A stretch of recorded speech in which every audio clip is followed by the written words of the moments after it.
Hey, good morning, everybody. I'm coming in for the video today on the South Carolina nullification crisis that occurred in 1832, again during the age of Jacksonian democracy or the presidency of Andrew Jackson.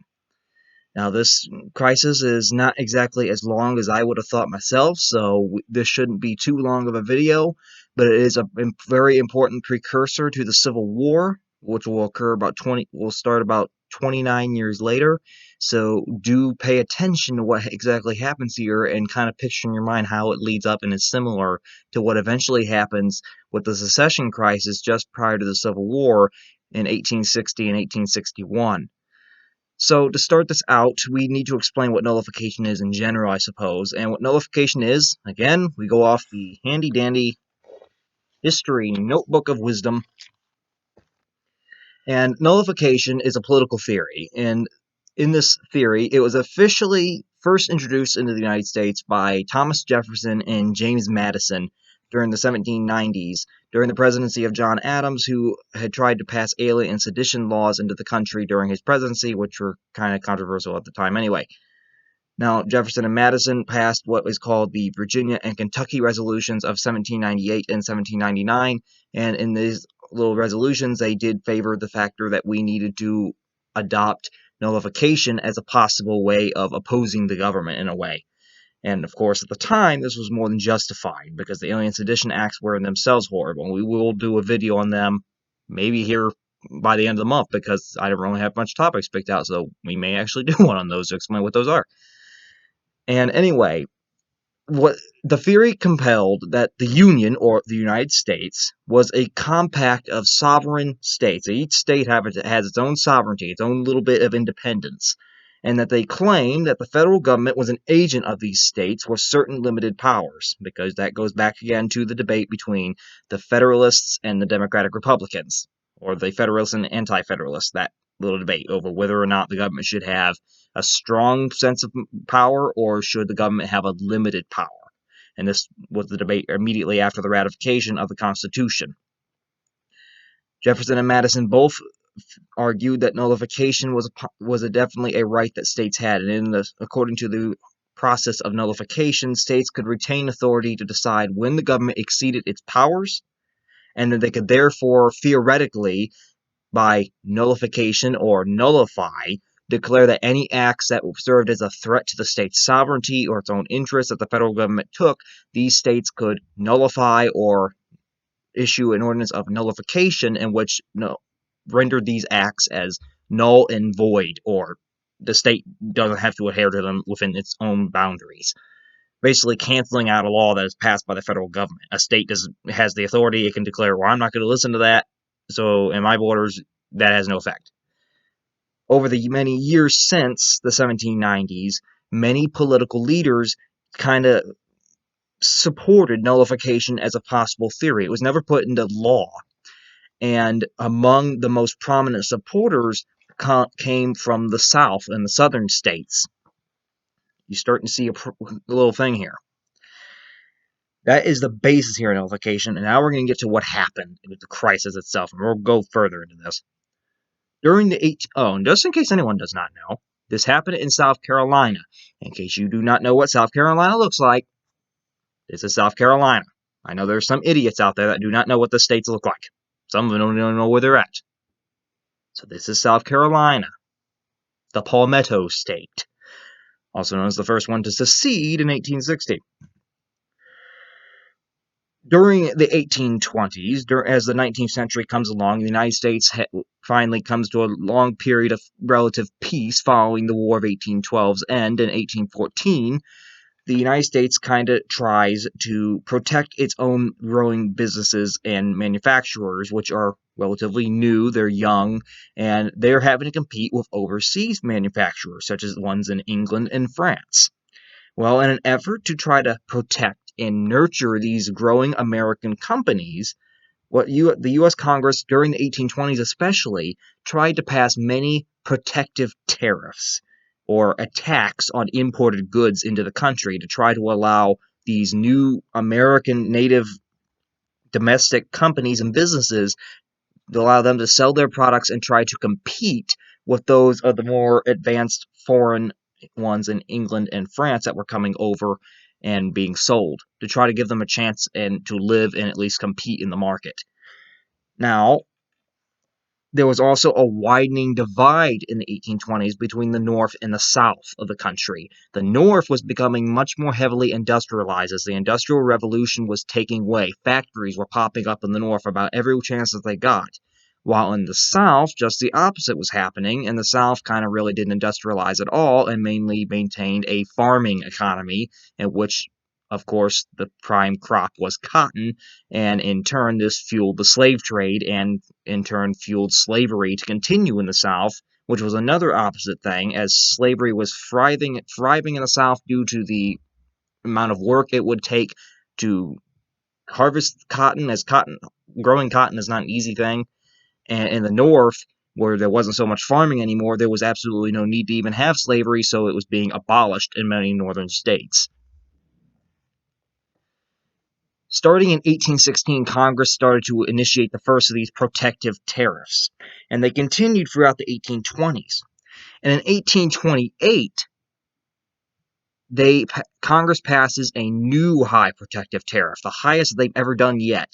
And this is passed on imported goods and raw materials. For example, one of the goods that was taxed here was imported foreign textiles from England, which were used in manufacturing plants in the North, but also used cotton to make, which England would buy the cotton from the southern states in the United States. They would buy it and import it from the southern United States, use the cotton to make the textiles, and then they would send the textiles over here to the United States, where they would be sold to the factories in the North.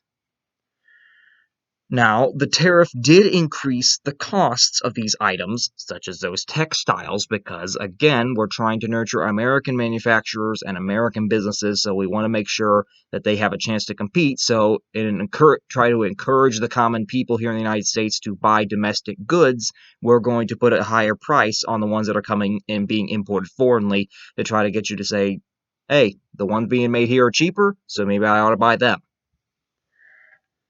While this largely did help northern manufacturers as it increased the demand that they kind of had for their own textiles that they could produce, not the British-made ones. Unfortunately, where the North was being helped out by this tariff, the South was being heavily hurt by it, and due to the factor that since no one was really buying British textiles anymore from Britain didn't have to make so many textiles because there wasn't such a big demand over in the northern United States for them. And in return, if they're not making as many textiles because there's not such a high demand, then England and then has a lesser demand for southern cotton from the southern United States, which is the main cash crop or king cotton in the South. And England was one of the main buyers of southern cotton. Without them buying as much, it's starting to hurt the southern economy. They're losing money.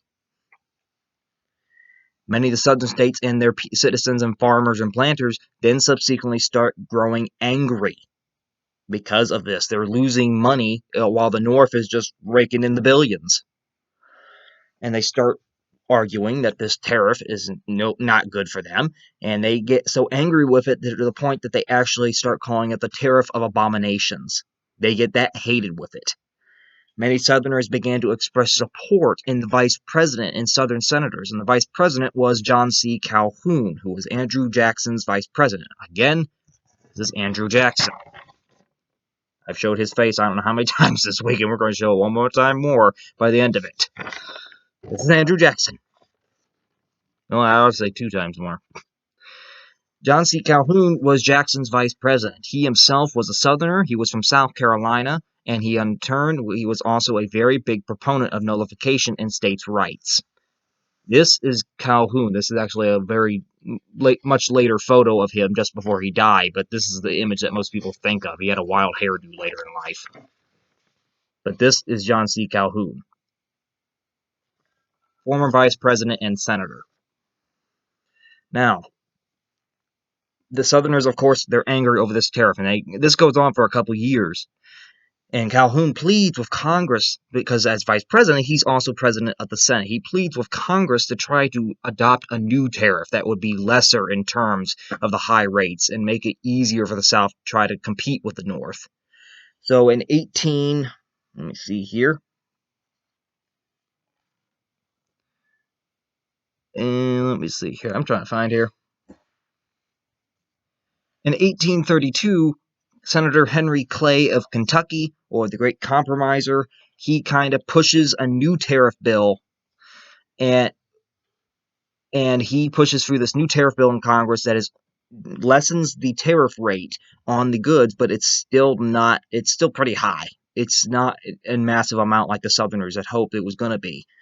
And this bill did indeed lower the rates, but it was still too high for the Southern wishes. In response, the Southerners started having enough. In South Carolina, it reaches a tipping point. In South Carolina, 1832 had been an election year. And in South Carolina, a lot of candidates that got elected to the state legislature were states' rights candidates. They advocated the right for nullification. They advocated the states that had individual rights. They had sovereignty. The government was not in total control over them. And what they do kind of starts, they're angry at these tariffs both because they realize the 1828 one is still bad and this replacement is no better. And on November 24th, that boiling point got reached. And on November 24th of 1832, the new state legislature, they meet in Charleston, which was the state capital at the time. It was not Columbia as it is now. And they meet there for a special convention, and at this convention they adopt an official ordinance of nullification. The Ordinance of Nullification basically declared that both the 1828 and 1832 Tariff Acts tariffs were null and void within South Carolina's borders. They would not enforce it. It was not going to take place in their state. It required that state office holders have to take an oath to support this nullification ordinance.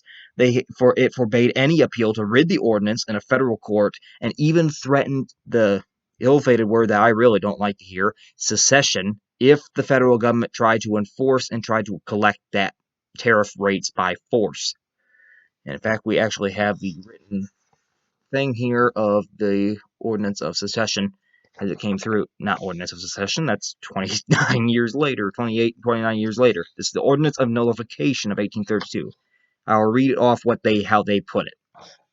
But I've already explained the key points here, but I'll let you hear the historical pretext.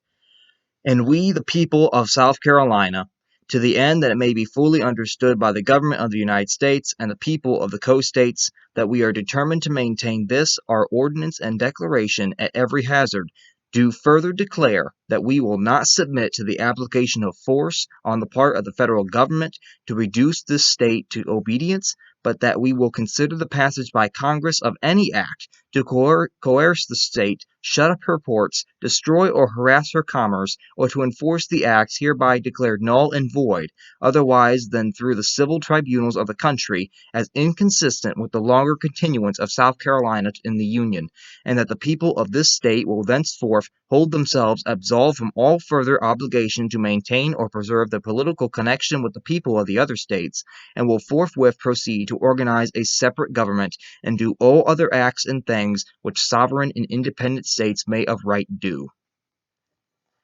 They're threatening secession over a tariff, over tax. I mean, we can criticize the tax thing all we want, but need I remind this country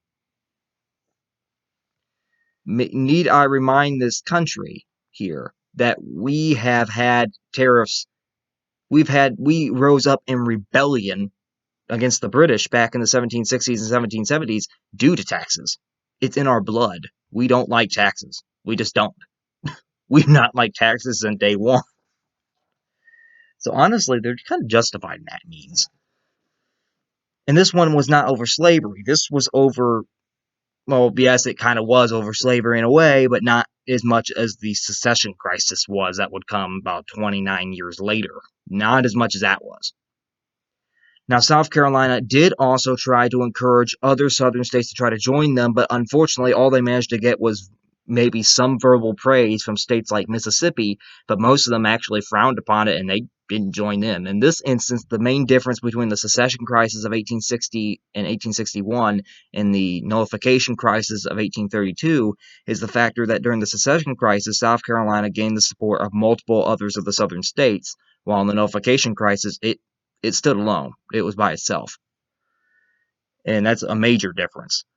In response to this ordinance, South Carolina Senator Robert Hayne, he resigned from his Senate seat to run for the state governor position, which was having an election, and John C. Calhoun, our vice president, to Andrew Jackson, he resigns his post as vice president in order to fill Hayne's Senate seat, and he would hold that Senate seat until he would die in 1850.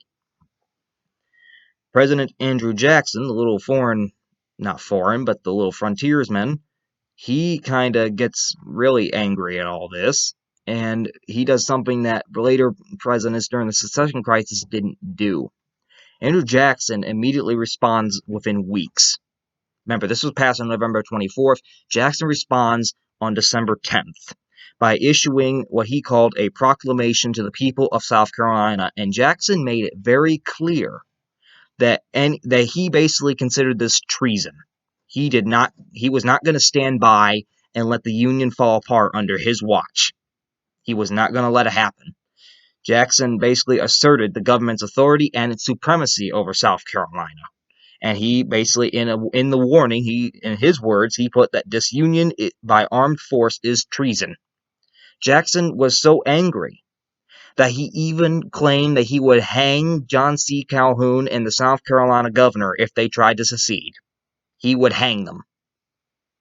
Again, Jackson was a very angry man if you got him up and angry. He had a temper.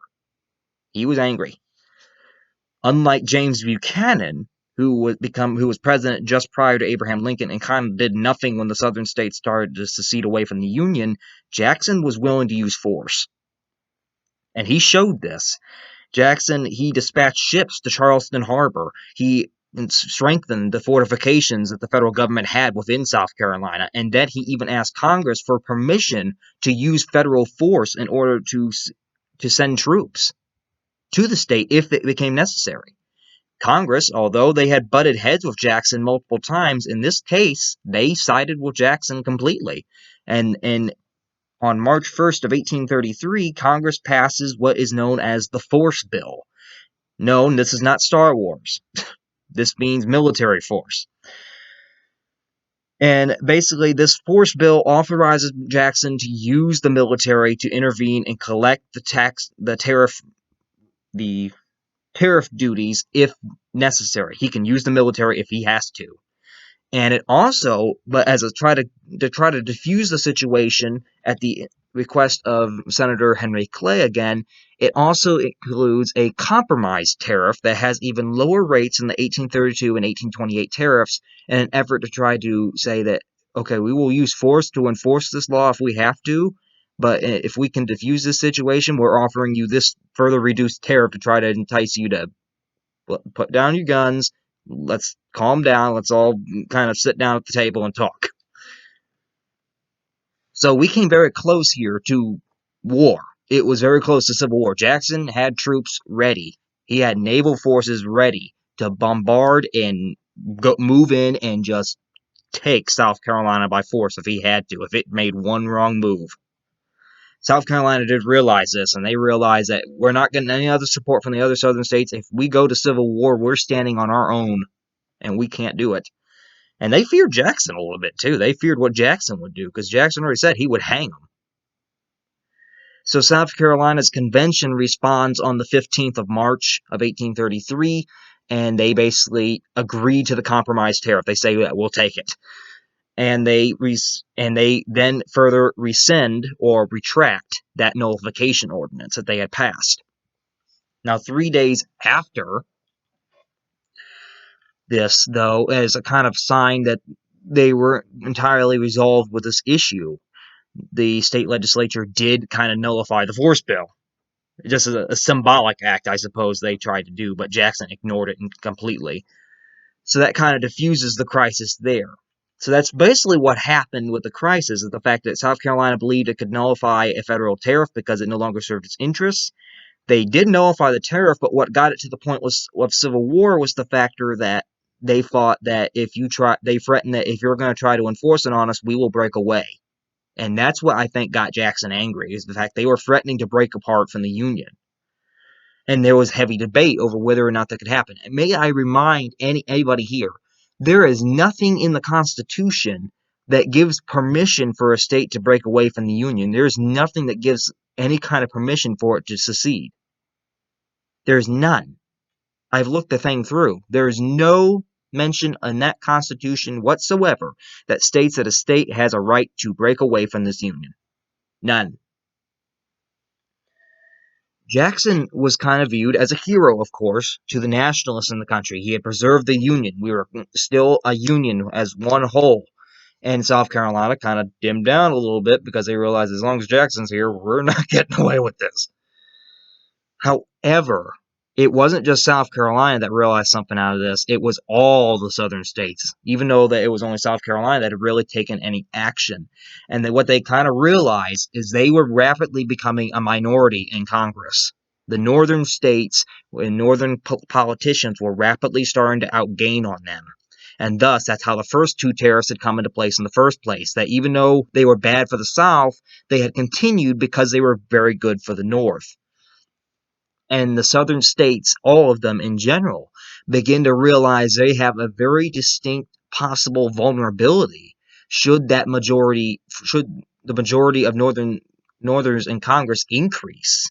Should they lose what they have now, should it deepen, should that minority grow ever smaller, then they very well can pose a very bad future to their interests.